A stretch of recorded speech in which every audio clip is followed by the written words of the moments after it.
할렐루야. 가는 날이 장날이라는 말이 있습니다. 그런데 이런 말도 있어요. 세상 만사가 일체 유심이다라는 말도 있습니다. 세상 모든 일이 사람 마음먹기 달렸다라는 이야기입니다.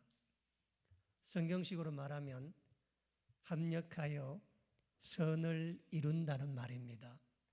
내 형편이 어떻든 날씨가 어떻든 하나님께서 일을 계획해 놓으셨으면 그 속에서 합력하여 선을 이룰 거라고 믿는 믿음이 우리 삶의 출발점이 될 때 하나님 은혜를 받지 않을까 그런 생각을 해봅니다.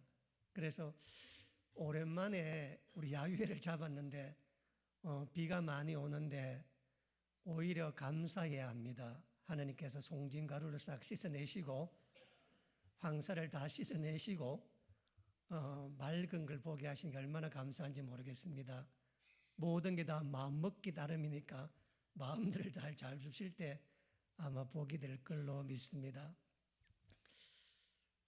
지난주에 새 이야기를 했는데 사실 이 새가 알을 낳아서 부화해서 정식으로 어른 새가 되기까지 그렇게 쉽지 않답니다. 20%도 잘 안 된답니다. 그래서 1년에 몇 번 알을 놓는 이유가 뭐냐면 그 알이 다 부화되지 않기 때문에 그렇습니다. 제가 찾아보니까 뻐꾸기는 1년에 알을 16개를 놓는데요. 1년에. 그런데 그 16개 중에서 2개만 성공해도 대성공이랍니다. 나머지는 거의 다 안 된대요. 지난주 그 트랙터 안에 그 새가 들어있는데 제가 지난주까지 주중에는 제가 새를 봤는데 어제 저녁에 한번 가보니까 새가 안 보이는 것 같아요. 모르겠습니다. 그런데 그 와중에 우리 변지사님께서 우리 비닐하우스 안에 또 새집을 하나 발견했습니다. 봤는데 그 새집 안에는 이미 부화해서 6마리의 새끼들이 있었거든요. 그런데 이번 주에 고양이가 완전히 모든 걸 다 잡아먹고 모든 걸 쑥대밭을 만들어 놓았는데 이게 자연이 하는 일이잖아요. 그렇죠? 그래서 진짜 아무도 모르는 자리에 숨어서 둥지 짓고 알을 낳아서 이렇게까지 키웠는데 보니까 이렇게 막 짹짹거리면서 막 6마리가 참 했는데 무사히 고양이가 많거든요. 우리 주변에. 어떻게 하지 않았는가. 그래서 우리 트랙터에 있는 그것도 고양이가 들어가서 잡아먹었나 걱정이 되기도 합니다. 제가 지난주에 이야기했던 게 뭐냐면 바로 노아 홍수 때문에 이야기했잖아요. 그렇죠? 그런데 여러분 이 노아 홍수 이야기는 생각보다 깊은 신학적 주제들이 많이 있는 이야기입니다. 태초에 하나님께서 세상을 창조하시고 에덴 동산을 만드셨습니다. 그 에덴 동산에서 하나님께서 사람의 몸으로 난 존재가 아니라 하나님 직접 만든 사람을 두셨는데 아담과 하와입니다. 아담과 하와는 하나님이 직접 만드셔서 직접 디자인을 하셔서 그 마음에 하나님 친히 생기를 불어넣었던 존재였었습니다. 이 존재로 하여금 에덴 동산을 맡겼는데 그때 에덴 동산 안에 사단이 뱀이 함께 있었습니다. 하나님께서는 이 아담과 하와 자신 손으로 만든 존재에게 모든 걸 다 허락하되 동산 중앙에 있는 선악과만은 먹지 말라고 명령했습니다. 그런데 이 아담과 하와가 뱀의 유혹을 받는데 그 유혹이 뭐냐면 이런 내용들입니다. 하나님께서 이 복잡하고 넓고 많은 동식물이 있는 이 에덴 동산을 너희에게 맡겼다면 너희가 잘 다스려야 되는데 잘 다스리기 위해서는 지혜가 필요하지 않겠느냐. 그리고 그 지혜는 선과 악을 아는 게 지혜다. 그래서 선을 행하고 악을 행하지 않는 것이 그걸 분별하는 게 지혜지 않느냐. 그러니 하나님께서 선악과 먹지 말라고 겉으로는 말씀하셨지만 하나님 속마음은 너희들이 먹고 눈이 밝아져서 선과 악을 분별해서 이 에덴 동산을 멋지게 잘 다스리는 것을 하나님 원하실 거야 라고 이야기를 합니다. 듣고 보니까 그럴듯하잖아요. 그렇죠? 그래서 하나님께서는 먹지 말라는 명령을 하셨는데 잘 들어보세요. 성경에서 말하는 원죄가 뭐냐면 원죄는 우리가 갖고 있는 어떤 경향성을 말합니다. 사람만이 가지고 있는 것. 그 경향성이 뭐냐면 하나님께서 먹지 말라고 명령했던 그 명령도 하나님을 위한다고 하나님께서 금하신 명령을 어길 수 있는 존재가 사람이거든요. 이게 원죄입니다. 원죄는 뭐냐면 인간만이 갖고 있는 합리성을 말하는 겁니다. 그래서 오죽하면 처녀가 애를 낳아도 뭐가 있다는 거예요? 할 말이 있다는 겁니다. 처녀가 애 놓으면 할 말이 없어야 돼요. 그런데도 불구하고 왜 내가 애를 놓을 수밖에 없느냐? 내 설명 들으면 다 이해할 거야. 아무리 이해해도 처녀는 애를 놓으면 안 됩니다. 그렇죠? 그런데 사람은 자기가 자기 형편에 처하게 되면은 그 처한 형편이 얼마나 정당한지 얼마나 옳은지를 위해서 그가 갖고 있는 모든 걸 동원해서 설명하는데 이 설명하는 것을 원죄라고 이야기합니다. 원죄는 딴 게 아니라 하나님께서 하지 말라 그러면 안 하는 것이 순종이요 믿음이고 하나님 하지 말라고 하셨는데 하나님을 위해서 내가 그 일을 했다까지 말할 수 있는 존재가 사람인 겁니다. 이게 원죄인데 그래서 하나님께서 친히 만들었던 아담과 하와는 에덴 동산에서 실패합니다. 하나님이 만들었던 존재가 실패하는 겁니다. 실패하니까 세상에 죄가 관영하게 들어오고 성경에 하나님께서 우리 14절에 오늘 말씀해 보시면 뭐라고 나와 있냐면은 보세요. 13절 보세요. 하나님이 노아에게 이르시되 모든 혈육 있는 자의 포악함이 땅 위에 가득하다. 이 포악하다고 하는 말은 세상에 법이 없다는 뜻입니다. 무법천지가 되었다는 말입니다. 무법천지가 되었다는 말은 뭐냐면 세상의 모든 기준과 법의 기준이 바로 자기 자신, 합리화하는 자기 인간들만 세상에 가득하다는 겁니다.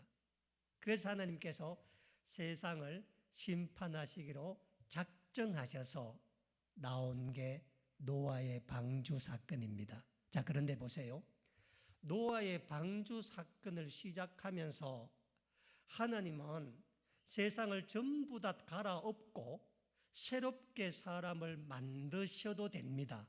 그렇죠? 어차피 세상 모든 것 다 멸절하기로 하셨기 때문에 아담 이후에 어떤 사람이든 그 속에 합리화라는 원죄가 있기 때문에 하나님은 세상을 전부 다 갈아엎고 새롭게 사람을 디자인할 수 있는데 하나님께서는 놀랍게도 아담과 하와의 에덴 동산은 주님이 직접 만드신 사람을 썼다 그러면 두 번째 에덴 동산인 방주는 그렇죠. 방주 외엔 다 생명이 없잖아요. 방주 안에는 하나님께서 사람을 만든 게 아니라 세상에 존재하는 모든 사람들 가운데 노아라고 하는 사람을 선택하셔서 제2의 에덴 동산을 만든 겁니다. 그러니까 에덴 동산은 하나님께서 만드셨던 첫 번째 인간을 만들게 했던 곳이었다면, 노아 방주는 노아를 통해서 인류의 두 번째 시작하는 거잖아요. 그렇죠? 그런데 첫 번째 아담과 하와는 하나님이 직접 만든 사람이었고, 노아는 하나님이 사람 가운데 선택한 사람이었습니다. 그런데 에덴 동산에서는 하나님께서 아담과 하와라고 하는 어른 부부만 있게 하셨는데, 노아의 방주에는 노아와 노아 아내 그리고 자녀 3명과 며느리 3명 전부 다 한 가정을 파괴하셨습니다. 제 말 잘 들어봐요. 그런데 하나님께서 직접 만드셨던 아담과 하와는 하나님의 명령을 어깁니다. 어겨서 원죄라고 하는 죄를 짓게 되잖아요. 그렇죠? 그런데 하나님께서 두 번째로 하셨던 노아의 방주 역시 마찬가지입니다. 우리가 6장 13절 말씀해 보시면 하나님이 뭐라고요?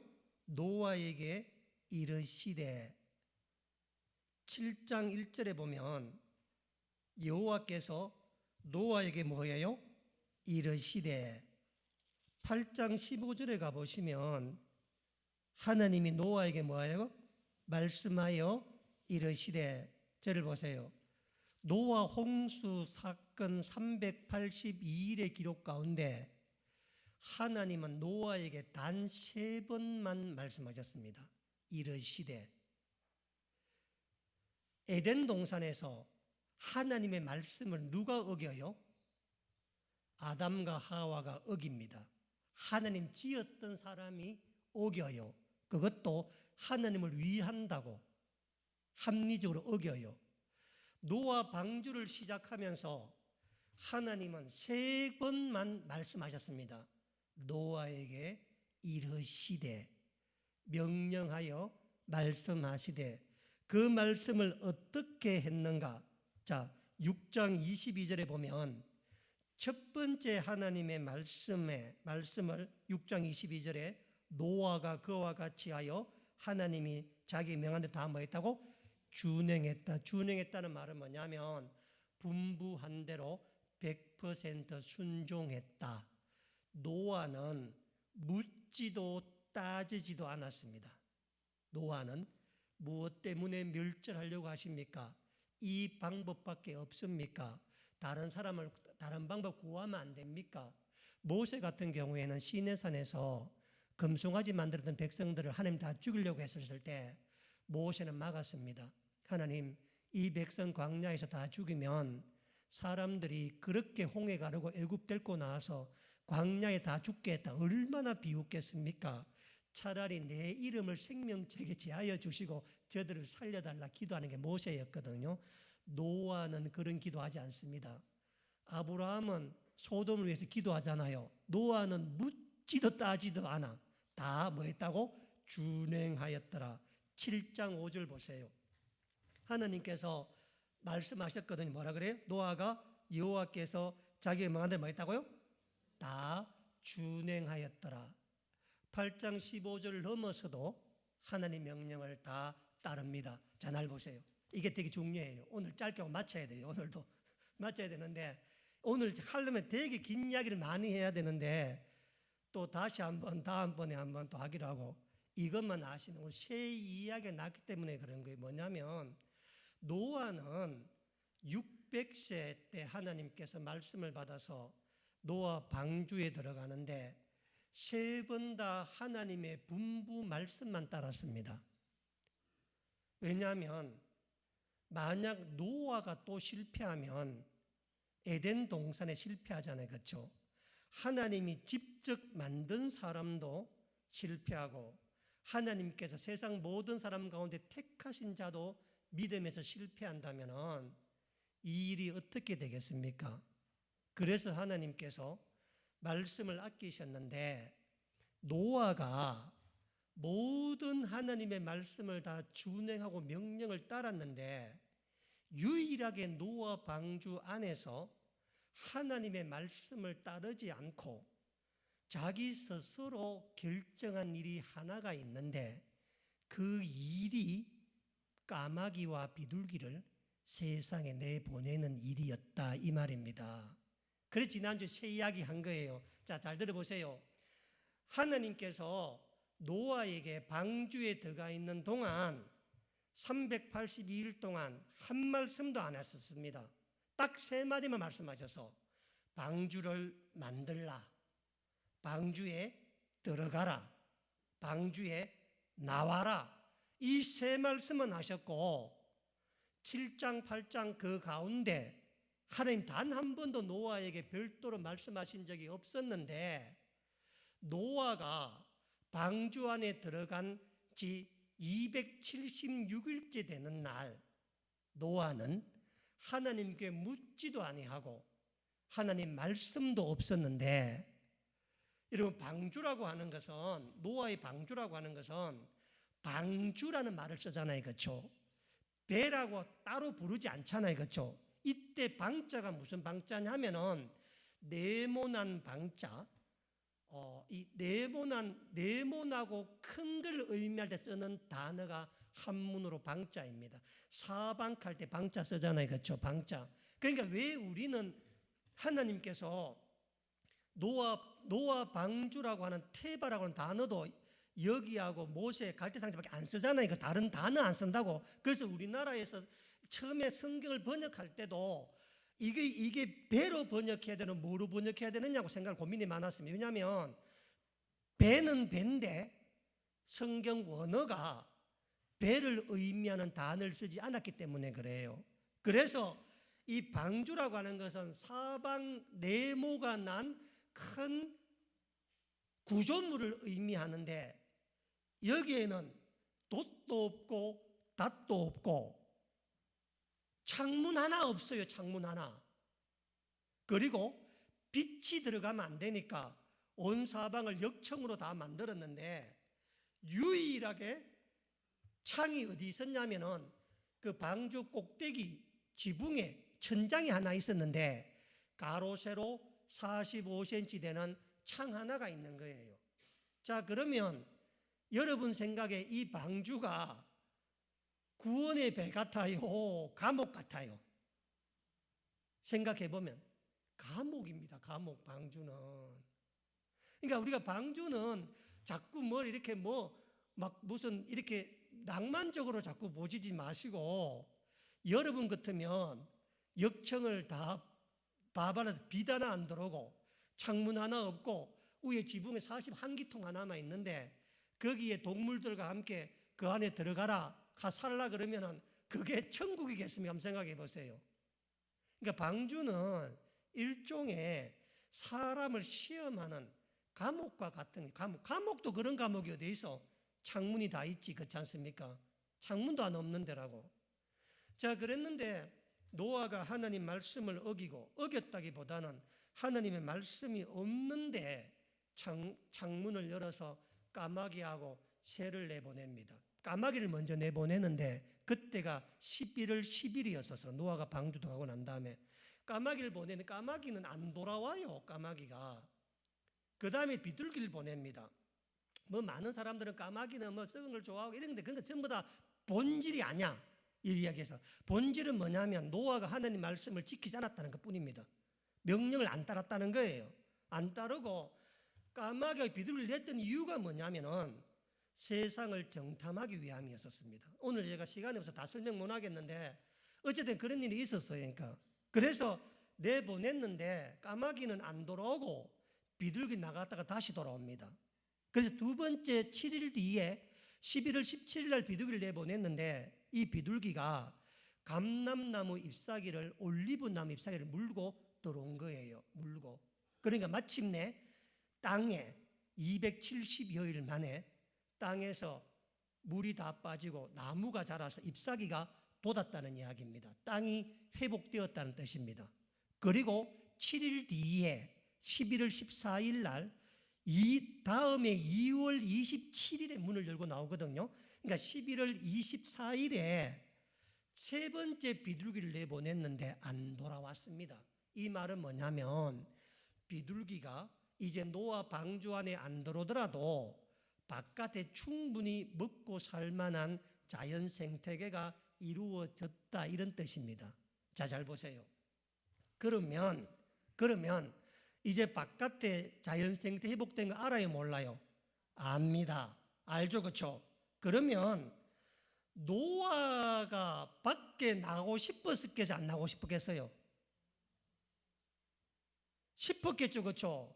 더더욱이 노아 자신뿐만 아니라, 그러니까 노아가 아마 제 생각에는 비둘기 까마귀 내보내는 것도 노아의 믿음으로는 하나님 명령이 없었으니까 끝까지 안 하려고 했는데 누가 난리쳤겠어?